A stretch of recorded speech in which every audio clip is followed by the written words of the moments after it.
Hello friends, welcome back to my channel. आम्ही दोघी जावा. तर आता आम्ही इथं उतरलेलो आहे बसमधून. पुण्याच्या पुढे म्हणजे दौंडच्या पाठीमागे असं कुठंतरी हे आम्ही आलेलो आहे. नवीन नवीनच इथं गाडी थांबायला लागलेली. पहिली सिंहगड हॉटेलला थांबायची, आता काय तिथं थांबत नाही. आता हे इकडं कुठंतरी थांबते. त्याला उलटी होते. इकडे तिथे बसतो का? पलीकडनं जाऊन गेली वाटतं. बरं वाटतं. तर बसमध्ये वेदांतला येताना उलट्या वगैरे झाल्या. त्याला बसचा प्रॉब्लेम आहे काहीतरी, आणि सकाळपासून काहीतरी खाल्लं नसल्यामुळं पण झालं असेल. त्याच्यामुळे गाडी इथं थांबली की आम्ही मग थोड्या वेळेसाठी थांबलो. पोटात काही नसल्यामुळं त्याला उलट्या झाल्या असतील, आणि त्याच्यामुळं मग आम्ही ऊसाचा रस वगैरे घेतला. काय तेलकट वगैरे काही दुसरं खाल्लं की परत उलट्या होणार, कारण त्याला त्रासच आहे. काय खाल्लं तरी पण मग त्या भीतीने पण तो काही खात नाही. पण पोटात असं काहीतरी हे नसलं ना तरी पण उलट्या वगैरे होतात, तर त्याला कळत नाही. ते मी म्हटलं होतं तिथून निघतानाच की तू थोडासा नाश्ता कर, काहीतरी काय ऐकलंच नाही. मग आम्ही ना उलट्या वगैरे त्याला व्हायला लागल्या. त्यानंतर गाडी थांबल्यानंतर आम्ही ऊसाचा रस वगैरे घेतला. इथून पेरू वगैरे छान दिसत आहेत, ते पेरू वगैरे घेतले. आणि आता थोडंसं त्याला प्यायला लागलं. आमचं पण एनर्जी थोडीशी ही झाली, कारण दिवसभर सकाळपासून काय नाही. मी तरी शेक वगैरे पिले होते, पण मिस्टर वगैरे काहीच नव्हते खाल्लं. पण त्यांनी ना थोडंसं काहीतरी पोहे वगैरे घेतले, पण वेदांनी काही खाल्लं पण नाही, पोहे पण नाही खाल्लं. मग त्याला आता जास्त त्रास व्हायला लागला. त्याच्यामुळे मग तो त्याला रस द्यायला प्यायला.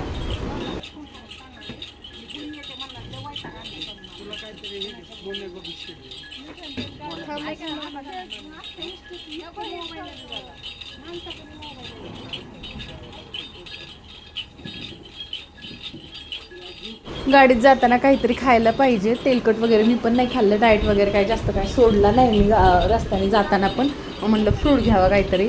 मग फ्रूटनी पण छान वाटेल, म्हणजे गावाकडचे पेरू भारी लागतात. गाडीमध्ये आपला टाईमपास तेवढाच.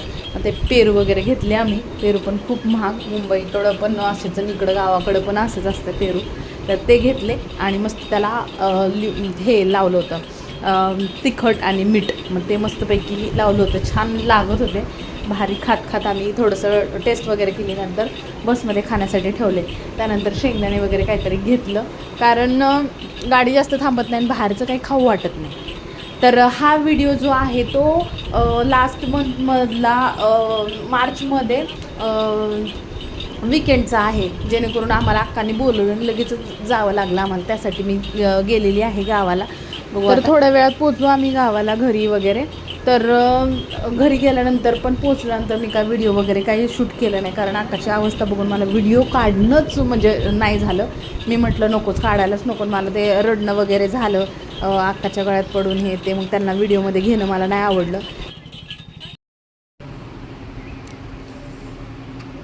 हॅलो फ्रेंड्स,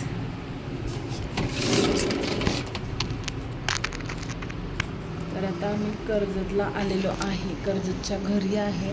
मगाशीच आलो कर्जतला.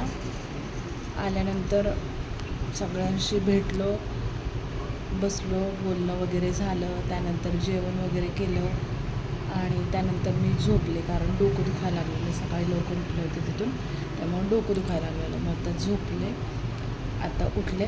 आता म्हटलं आता सगळ्यांना व्हिडिओ काढून सांगावं की आम्ही आलेलो आहे कर्जत. तर आता चला मला भेटवते सगळ्यांना. माझी भेटणं झालेलं आहे, तुम्हाला दाखवते आता. ठीक आहे. तर ना मुंबईमधून कर्जतला जायला 2-2.5 वाजतात. सकाळी जर 7ला बसलं तरी 2.5 वाजतात आम्हाला जायला. तर आम्ही डायरेक्ट बस स्टॉपवर उतरलो कर्जतच्या, आणि तिथून मग रिक्षाने आलो. तिथून येताना मग काही खाऊ वगैरे, अक्काला काही खाऊ वाटत असेल, नारळ पाणी म्हणा. नारळ पाणी तर नव्हते आणले, कारण भरपूर घरात होते. त्याच्यामुळे म्हणले की नारळ पाणी नको, ज्यूस आण. मग ते घेतलं. त्यानंतर सगळ्यांसाठी लस्सी वगैरे घेतले, कलिंगड वगैरे घेतलं उन्हाळ्याचं. तर हे सगळं घेऊन आम्ही गेलो घरी. त्यानंतर मग भेटल्यानंतर रडायला आलं अक्काला, आम्हाला भेटायला आले म्हणून, हे ते. अक्काची तब्येत बघून, अक्काची तब्येत एवढी वीक झाली होती ना, ते बघून मलाच रडायला यायला लागलं. म्हणजे असं झालं की बाबा कशा होते ह्या आणि कसं झालं. म्हणजे त्यांचं ऑपरेशन वगैरे झालं होतं, तुम्हाला माहीत असेल, रुपालीने तिच्या व्हिडिओमध्ये शेअर केलं होतं. नंतर मी सांगेलच तुम्हाला डीपमध्ये. मग नंतर त्यांना भेटलो वगैरे सगळं झालं. त्यानंतर जेवणं वगैरे झाली. त्यानंतर मी सकाळपासून जे झोपले नव्हते, रात्रीपासून झोपले नव्हते, 2 दिवस मला काही झोप नव्हती. त्याच्यामुळे मी ना थोडासा आराम केला आणि आता 5:30-6 वाजत आले. म्हटलं आता झोपातून उठावं आणि सगळ्यांसाठी आता भेटावं. आता गावाकडचं थोडंसं तुम्हाला व्हिडिओ वगैरे शेअर करते. आईंचं सुद्धा व्हिडिओ नाही काढला मी, आल्या डायरेक्टच हे केलं होतं. आता तुम्हाला दाखवते मी आईंचं काय चाललं आहे ते.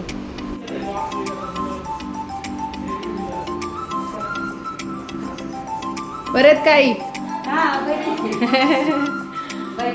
लय दिवसातून व्हिडिओ मध्ये ना. चहा बनवताय संध्याकाळचा.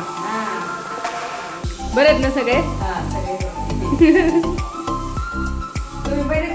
हो आम्ही सगळे बरे. अक्काला भेटायला आलो आम्ही. हा अक्काची तब्येत खराब झाली म्हणून म्हणलं, हा ना, म्हणूनच म्हणलं भेटून यावं एकदा.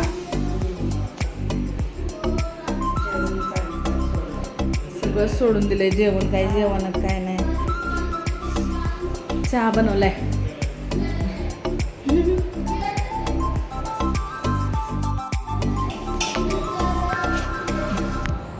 मला व्हिडिओ टाकायला वेळ नसतो, माझे व्हिडिओच नाही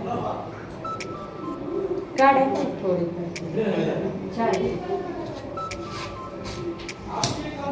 या कलिंगड खायला. तर आईंनी सगळ्यांना चहा बनवलं होता आणि मी मात्र चहा घेत नाही, त्याच्यामुळे मी कलिंगड खाते. कारण जेवण केल्यानंतर मी झोपले होते, कारण डोकं भरपूर दुखत होतं, त्याच्यामुळे झोपून घेतलं. बाकीच्या सगळ्यांनी कलिंगड वगैरे खाल्लं होतं. मग आई म्हटलं की कलिंगड खा तू खाल्लं नव्हतंस. तर मग आता मी कलिंगड खाते आणि बाकीच्यांना पण देते. म्हणजे जे खाल्लं नव्हतं किंवा ज्यांना पाहिजे असेल त्यांना मी देते. आणि मस्तपैकी मी कलिंगडच्या स्लाईस वगैरे करून घेणार आहे आणि वरती छान असं निवांत टेरेसवरती जाणार आहे. कारण खूप दिवस झाले, म्हणजे खूप दिवस झाले टेरेसवर मी काही गेलेले नाही आहे. आणि आलो की मी पहिल्यांदा सगळं म्हणजे आराम वगैरे झाल्यानंतर मी संध्याकाळच्या वेळेला टेरेसवरती जात असते. कारण व्ह्यू वगैरे छान असतो आणि सुकून भेटतं एक प्रकारे. मग त्याच्यामुळे आता मी इथं स्लाईस करणार आणि जाणार. स्वयंपाक करायच्या टायमाला येणार मी खाली. आणि आता एकटीच असल्यामुळे जास्त थोडंसं भकास वाटते, कारण आता सगळ्यांबरोबर गप्पा वगैरे पण मारून झालेल्या आहेत.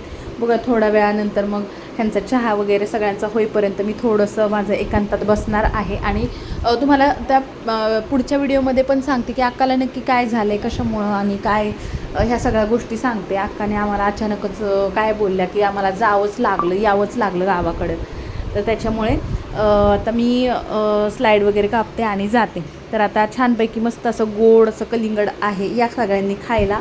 आणि मी सगळ्यांना मिस करते बरं का. आता गावाला आले मी तर सगळ्यांना मिस करते, रुपालीला करते. कारण आम्ही सगळेजण एकत्रच आलेलो आहे. कधी पण गावाला यायचं म्हटलं तरी वेगवेगळं कधी गेलेलं नाही आहे. पण ह्यावेळेस जाणं नाही झालं. म्हणजे या खायला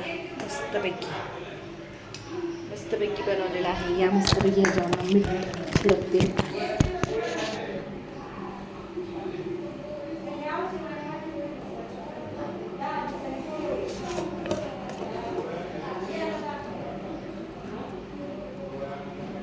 मला कलिंगडवर थोडंसं मीठ टाकलेलं आवडतं, कारण त्याची खूप चव छान लागते. तर चला या खायला. भेटूया पुढच्या व्हिडिओमध्ये आणि बाय.